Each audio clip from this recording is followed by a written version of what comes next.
To truly understand college women today and to even begin to grasp some of the issues they face, we think it's important to take you through a brief history of women in higher education in America. In the early 19th century, it was almost inconceivable for women to attend college. Women's struggle to gain access to college began with the expansion of academics, beginning in the 1700s with the founding of academies, seminaries in the early 1800s, and finally post-secondary institutions in the second half of the 19th century. Early institutions geared toward women were few. They were more finishing schools than anything else, aimed at producing young women who would be suitable companions for their husbands. Women had traditionally been viewed as misfits in the college environment, not cut out for academic pursuits. These extreme opinions were not at all uncommon. In addition, coeducation was not viewed positively at first. It meant a threat to family harmony and stability. But by 1880, about a third of America's colleges and universities had at least a limited form of coeducation. Despite the rise in coeducational institutions, the percentage of women in college was still only 2.5% by the end of the 19th century. The nation was nowhere close to treating college women the same as college men. Women could not participate in extracurricular activities, and it was not unheard of for women to stand in the classroom until all of the males had been seated. Society believed that women attended college to become better wives and mothers, not to reap the benefits of an educational atmosphere. However, the women pioneers persisted. Marion Talbot, the Dean of Women at Chicago, believed that women had already proved their ability to attend college. These pioneers did not share the beliefs of their society and believed in what the college environment had to offer. The early 20th century was an important time period for college women. During the Depression, women were hired in large numbers, but at lower salaries than men. In higher education, almost a third of all college presidents and professors were women, but few were granted tenure. In the mid-20s, women made up almost 45% of the workforce. This number declined in 1930, with its lowest point in 1960. Women were still encouraged to look youthful, appear physically attractive, to be submissive, and to bask in domesticity instead of the collegiate environment. Women in general were beginning to make a name for themselves. Women pioneers were working hard to recreate the image of the typical American woman. Some fascinating research has been done on academic women at Wellesley College between 1895 and 1920. These women, either on the faculty or in administrative positions at women's colleges, were highly intelligent. They had supportive families who believed in college education for women. At Wellesley, these women banded together with more progressive attitudes and beliefs, and did not hesitate to impose these views on their students. They were strong-minded and very devoted to social activism. They learned from one another and created an environment in which women were not just housewives. But something changed in the 1940s and 1950s. Society reverted back to admiring women more as wives and mothers than as someone who could attend college and benefit from a college education.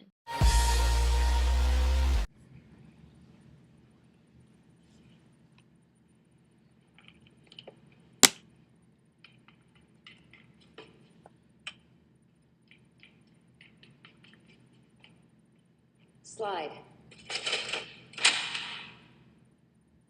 Contemporary art. No, that's just an advertisement. Quiet. Today you just listen. What will the future scholars see when they study us?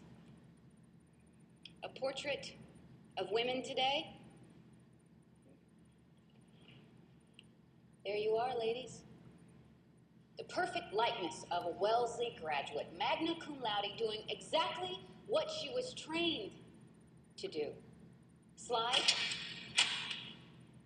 A Rhodes Scholar. I wonder if she recites Chaucer while she presses her husband's shirts. Slide. Now you physics majors can calculate the mass and volume of every meatloaf you make. Slide. A girdle to set you free. What does that mean?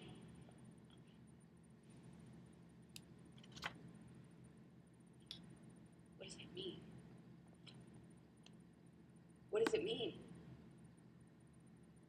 It is fascinating to view the advertisements during this period. There was a fear that college women would lose their femininity, and thus began a kind of internal struggle for women's colleges to regain their image. The colleges did not want to be viewed as places that created strong and intelligent women, but they also did not want to be viewed as institutions of the homemaker. Women's colleges wanted to be viewed as the happy medium. Women could attend college and benefit from the experience, but they should learn to be wives, mothers, homemakers, and know their role in society. The women's movement came in the 1960s. Alongside the civil rights movement and the free speech movement, this was nothing short of a drastic alteration to society. In addition, as it drew from the civil rights movement and was tied into the sexual revolution of the 1960s, the women's movement would forever etch changes into the history of women and how we view their roles in society. Feminism was more widespread in the 1970s. Title IX in 1972 stated, "No person in the U.S. shall, on the basis of sex, be excluded from participation in, be denied the benefits of, or be subjected to discrimination under any education program or activity receiving federal financial aid." After World War II, student enrollment greatly increased. Students who were baby boomers of the post-war period increased the traditional college-age cohort, those between 18 and 21. There were about 5.6 million women on campuses in 1978. Around 1980, we began to see the reversal of the gender gap. Women were advancing to their degrees faster and earned about 45% of all bachelor's degrees in business in the academic year 1984 to 1985. College attainment has increased steadily for women since the 1980s. By 1991, the number had increased to about 7.8 million. Today, women continue to outnumber men in college, and it is important for us as counselors to understand the implications of working with this population.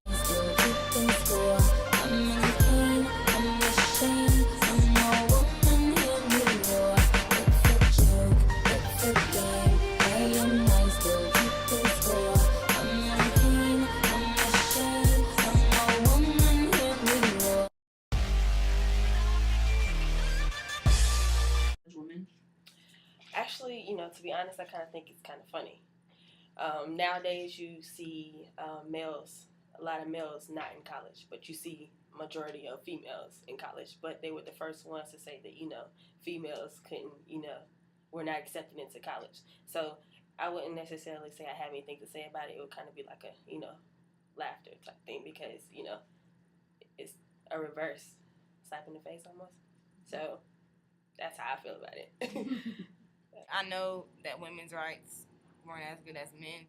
That makes us want to strive harder to become what we want to become and make our own money, not have to depend on a man. I think that just brought us and made us stronger and made us more smarter.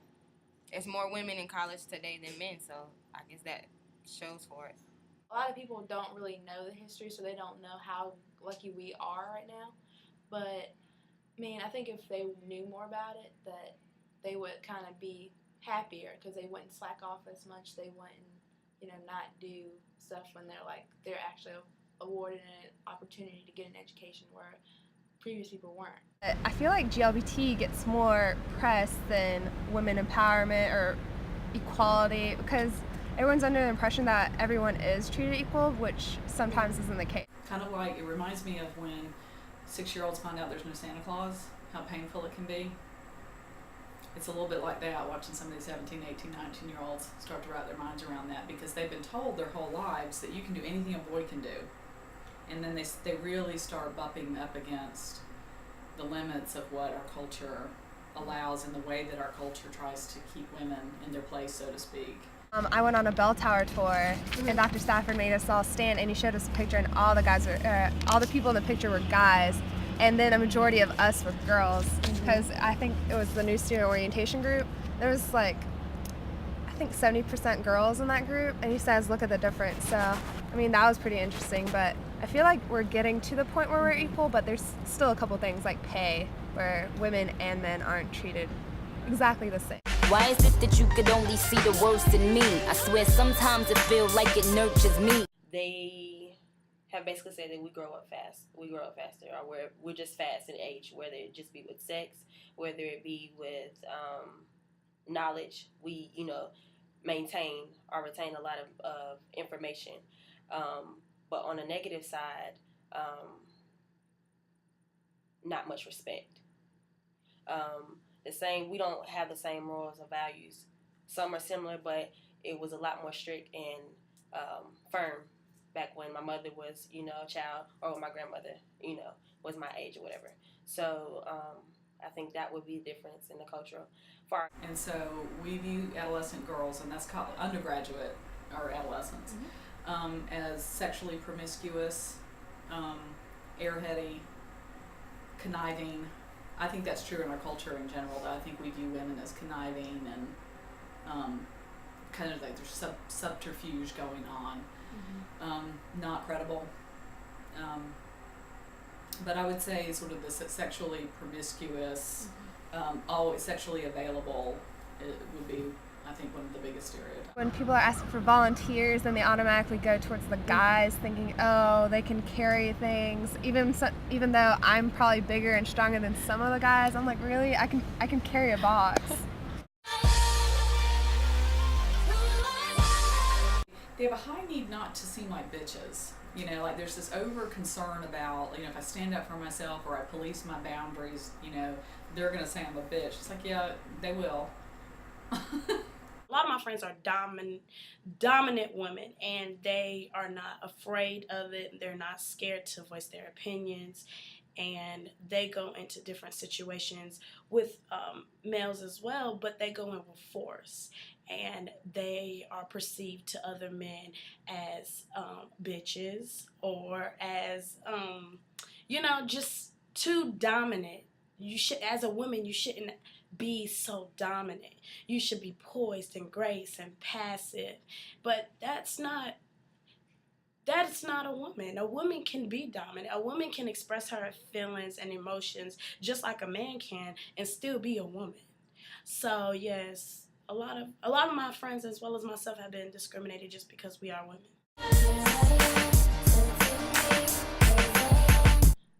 Relationship issues with stress, dealing with stress and trying to make it through the semester, stuff like that. A lot of relationship issues, because I've had plenty of friends go to counselors about it. I guess as an opinion in general of everyone, I feel like counseling is something, it's like, oh, something's wrong with me if I need to get counseled. And I feel like sometimes that's not the case at all. Sometimes you just need a completely unbiased opinion, and getting counseling would be the perfect way to do it. Definitely suicide, sex issues, boys issues, just basically life issues that we're going through being young, trying to find ourselves.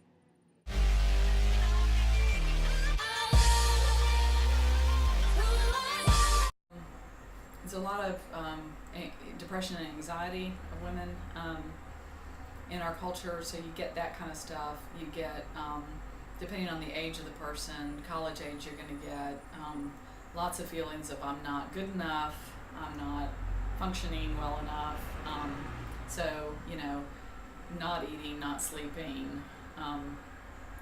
And they also just have a lot of trauma. This is an enormous amount of trauma. Lot of sexual trauma. I think that encourages a lot of people to go into therapy at some point in their lives, and women are disproportionately affected, disproportionately the victims of sexual trauma. Men are disproportionately the perpetrators of sexual trauma. Another thing is just identity or self-esteem. You know, that can be a stressor. Like I said before, if you really don't know yourself or you don't know, you know, what you want to do, that can really be a stressor for a woman, because you see, that can just be a stressor all by itself. As a woman, if you don't know who you are, you don't have no type of self-esteem, that's stressful, you know. I feel like as a college woman right now, I don't feel like a lot of women on campus fully understand how powerful they are. I feel like they need to look up to other women that are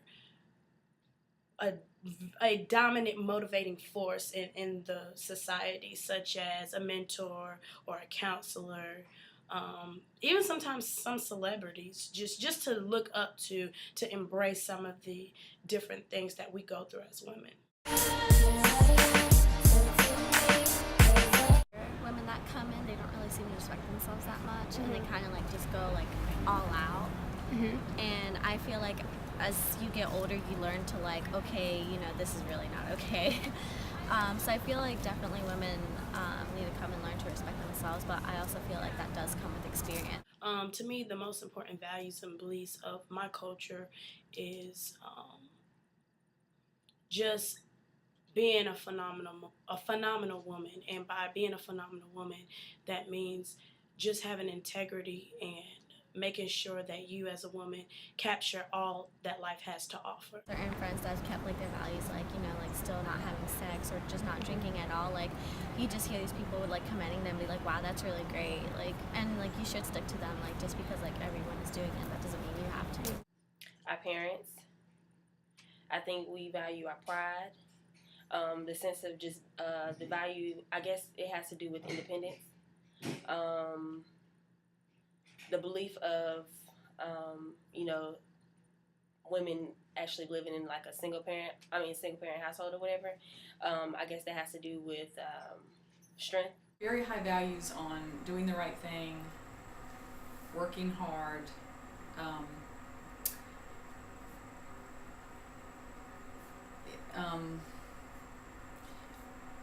I see a lot of a strong sense of altruism, looking out for other people,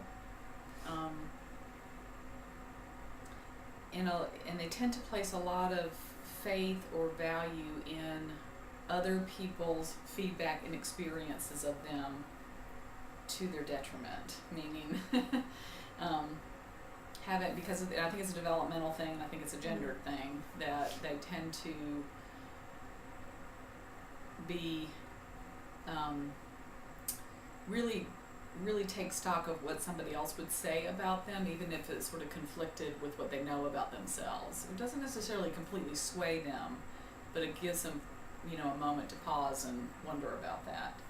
So I think the larger value would be a sense of community, interconnectedness with others. So do you take me to be who I am, to heaven or hole, to death do us part? In my opinion, I feel like there are no roles. They're just responsibilities that we all have to take upon as female and as males. But it's starting to come up, things of, I don't know if I want this for my career, how would I have children and do this for a career? And I can tell you, I know the boys don't think about that. I can't even imagine a 20-year-old boy saying, I don't know if I want to be a surgeon, because I don't know how that would fit with, you know, getting kids off to school every day. They don't do that. But the women are starting to. It's not a huge crisis for them yet. They still believe that they can do all of it. Women growing up, learning different things, coming to a university, we should be able to exercise our rights just off of knowledge. If we are spending all this money on education and knowledge, we should be able to go out into the workforce and grab a nice paying job to help our husbands pay for these bills and diapers and different things. I feel like it's fine to come home and expect a meal from your husband once in a while. It's fine to just relax and not have to worry about the household things. I feel like things should be split down the middle equally between a husband and a wife. I mean, we're to the point where we should be equal, guys and girls, the same. Like, I'm a biology major. I feel like I should be treated like I'm a biology major, not because like I'm a girl, I'm not dumber, like, oh, I should do nutrition or easy class, like be a teacher. No, I want to be like a dentist. At work especially, you know, they don't think that they can do this, or they'll be like, I'm surprised you were smart enough to figure that out. You know, one of my friends work at a restaurant where she's a cashier, and she was like, one day the guy said he should punch in the wrong amount of money, but she knew how much change she could give him back, but she was just letting the manager know that, you know, her drawer, you know, what had happened, whatever case, her drawer was off, but it wasn't. And he was like, I'm surprised you were able to do that. Like, I'm surprised you were smart enough to figure that out, that's what you had to do. Like, any normal person, you know, something that normal people would know to do, but he just didn't think that she would be smart enough to do it, even though she's in college and everything. I feel like now in 2011, people are leaning towards more the workforce than being a homemaker. I don't know many people right now who are like, oh, I just want to be a stay-at-home mom. I mean, I have one suite mate who, that's her dream, that's great, but like, I want to establish myself. I don't plan on getting married till, like, I know when I'm going, have a set plan. And I feel like a lot of people are like that now, not like in the past where they're like, oh, I just want to get married, have babies, take care of them, and have my husband take care of me. No, I want to take care of myself first. Just best we both part, 'cause how am I supposed to finish what you... I work work mostly with guys, and like it really is physical labor because we have to like lift tables and like move tables and then move chairs around, and it's just like a lot of it is heavier, and like I can't do that much stuff. So it's more of like, oh, she's cute, like it's okay, like I'll do it for you. So it's Do you ever find that demeaning, or is it you just kind of are used to it? I guess it's kind of like one of those things I'm used to. It's like, I know they don't mean it, I guess. Sometimes men try to take advantage of us, though, because they say, you know, they need money, they could do this, do that kind of thing. Adolescent men have very negative views of women in general.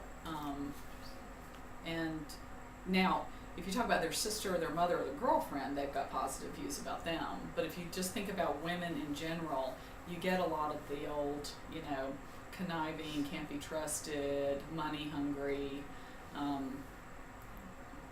will cheat on you, you know, that kind of stuff. Like bad relationships, sometimes abusive relationships, but just making the right decisions and, you know what I'm saying, like standing up for yourself, because sometimes boys can be like persuasive, only want what they want and not what you want. So basically just trying to stand up for yourself. Like if you don't want to do it, then just don't do it.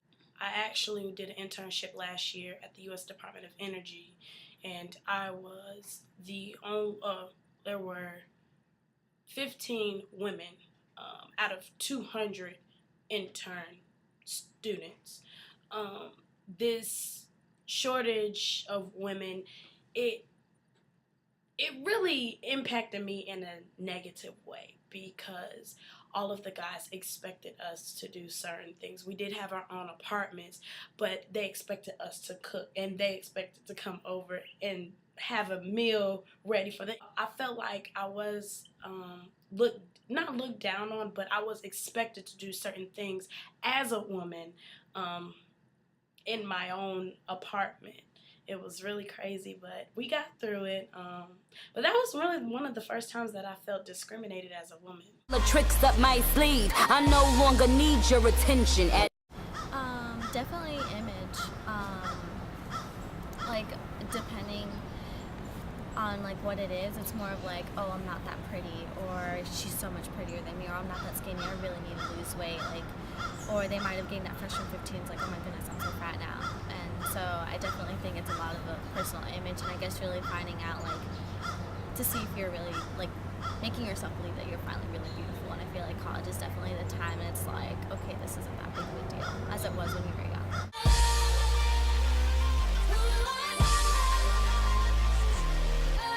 It doesn't matter if somebody doesn't tell you that they love you, or that you're pretty, or that you're beautiful, or if you even don't even have a man to come home to. Just knowing that you love yourself, that is a holiday within itself.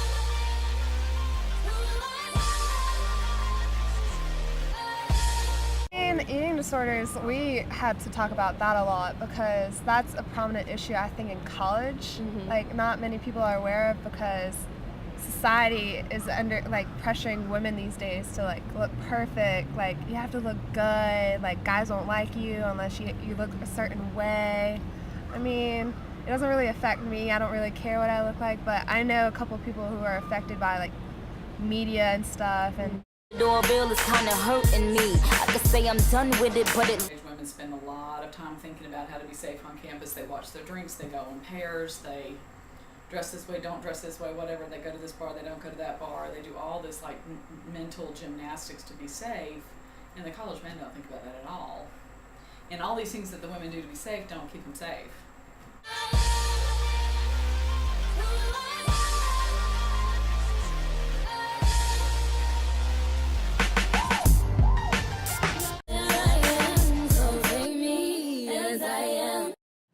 I believe the biggest cultural event for me as a woman would be Mother's Day and Valentine's Day. Mother's Day is just a woman's, if you're a mother or if you're not a mother, it's just to celebrate that you are powerful, that you make a difference in the world, that you impact other people. Dating was a big issue for me. I didn't really date when I was in high school, so I think that was kind of like a celebration for me to just open up to somebody else, you know. This what you start. You got me thinking twice to just breathe. So right now, as a college student, we do not take counseling serious. we are either scared of it or we don't find any need for it. And when I say scared of it, I mean that we're either scared of the feedback that other people are going to give us, or we're going to think that we're going to be judged by some of the things that we say, or we're going to just think that our issues that we speak upon are not taken serious. I'm a big believer in programming. I don't think programs will solve this. I think we need a large culture shift, and I think it needs to start way back. But I certainly think we have programs like, the Baldwin Scholars and things like that specifically, reach out to just women. But we have small programs, certainly programs that the Women's Center does that are sort of educational. But what we're more interested in is more social change and social activism than we are in, hey, let's get a bunch of women together and talk about, financial planning for women. That's more of a 1970s model. I think I'm much more interested in policy shift.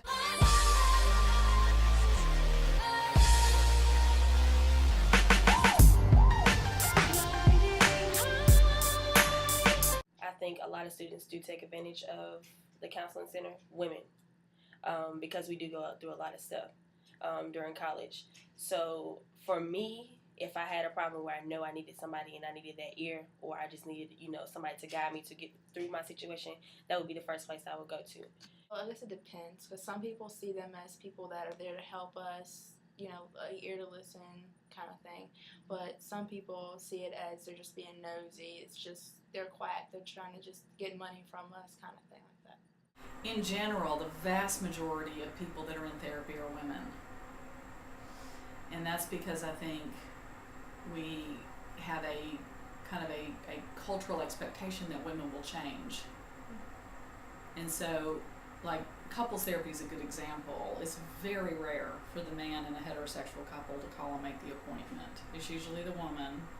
And usually, if you look at the amount, if you were to code the amount of changes that each person did in the context of the couples therapy, it would be very heavily weighted toward the woman, that the woman would have been, probably does most of the changing. And so I think women are socialized to see themselves as having problems, and so they go get help because they're crazy, or they're, I also think it might be that women seek therapy more often because they're just more injured by our culture. They're hurting more. And I know a lot of men on a personal level would disagree with that, and they could point anecdotally to this man, but I'm talking about in the aggregate, I think women suffer more in this culture, just like I think racial minorities suffer more in this culture. So I think by and large, women in the aggregate see therapy or counseling as very positive and something that's okay to do. Of course, individually, you're going to have some women that have a hard time asking for help, just like anybody else, but it's a lot of females that feel like they can, that independence comes out of them, or that pride comes out, where they, feel like they don't need a counselor to get them through that situation. So it just all depends on the person, if they really want that help and, that quick guide, or they just want to toughen it out and, hit rock bottom and then, eventually come back up. I think most people try to solve the problems on their own, try to be strong and independent, and just solve problems on your own. We think we're grown now and that we don't need anybody and that we can know all the answers. But I just gather the rest of my friends together that are women, and we just go maybe sip some wine and just spill our problems out. We don't perceive counseling. We talk within our own groups because we feel comfortable and we feel that our problems some other people have gone through, so we won't be judged. We won't be steered away, and we won't give false information. The feedback is generally really good, but we try to stay within our own groups, our own women groups. Yeah, I think with this population, they're really looking for shorter term, more active therapists in this session. They like homework and experiential exercises. They like to fill things out and chart and graph and that kind of thing. So I tend to use an approach of what's known in the literature as a solution-oriented approach. So you really are starting with what the client brings in that they want to talk about, and then trying to help them develop solutions that will work for them. And they can be very idiosyncratic, rather than trolling for lots of problems and deep, like where does that come from. I'm not really interested in where the origins are of the particular issue. I'm interested in what drives and feeds it now, and what they want to do about it. And maybe them reaching out to the community first rather than waiting for the community to reach out to them if there's a problem. Maybe having them come to the dorms or hosting programs on campus so that we can know where they are, what they look like, instead of us coming to them. We're uncertain what really counseling is. I mean, we can look up the definition in the dictionary, but how a counseling center is on each campus is totally different. So I feel like maybe if we had a program or a closed seminar just to target women, males, age groups, freshmen, sophomore, classification, it doesn't matter, just to get us more informed about how the counseling process is perceived on campus and what they really do to help, like the benefits and the outcomes that we would get as college women going to the counselor. I've always kind of wanted to see this happen on NC State's campus is, Dove's campaign and how they have workshops and stuff like that. I know how those workshops are more geared towards like younger women and having them kind of raise their self-esteem, but I kind of also want to be like, what about us older people? Like, we don't have perfect self-esteems either, so I feel like something like that would be like great, because even though we're like older and technically adults, like if those issues were never fixed when we were younger, those issues are still going to be there when we're older. So I feel like kind of like not attacking them, but like approaching them now, like would I feel like kind of help women in general kind of have like a better image of having someone that's been in your shoes that can talk you through it and give you like advice, like not just say, what do you think you should do, and just kind of, but give you some options to look at, not just sit there and listen. Like, I like feedback. Like, you tell me what I can do, give me options to choose from. Then when I choose an option, help me get to that, that final point. I feel like the Women's Center is a really good option for many women. They actually have the choice to go talk to a woman who might be specifically working in the field they need help in, like eating disorders, probably like just talking about issues in their life and not having to worry about being judged or anything. So that's definitely a good resource that we have, a resource like that directed towards women only.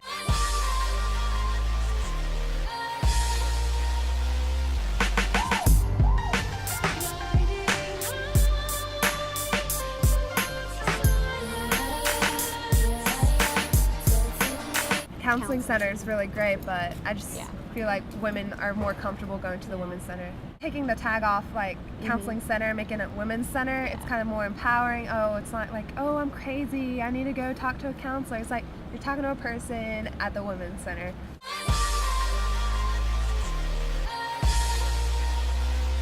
I did a program with females, and it took them a minute to open up, but once they realized that, we all are females and we're all going through the same thing, I think being in a group of the same, race or even just the same gender, it helps you, you have comfort, you have somebody that's going through the same thing with you. So I think it's more effective when you're in a group, when you have an intervention of just a group of girls, and you're talking to them about real life situations. So, group is more effective because you just have somebody. As an RA, like the Women's Center events, those are big movement events, which are directly towards women and empowerment, especially with rape victims. You don't really see those with guys, so I guess they could argue that there's nothing big going on with guys over there, but I mean, I feel like those are important, so women feel like they have somewhere to go and feel comfortable. So I really appreciate having resources like that.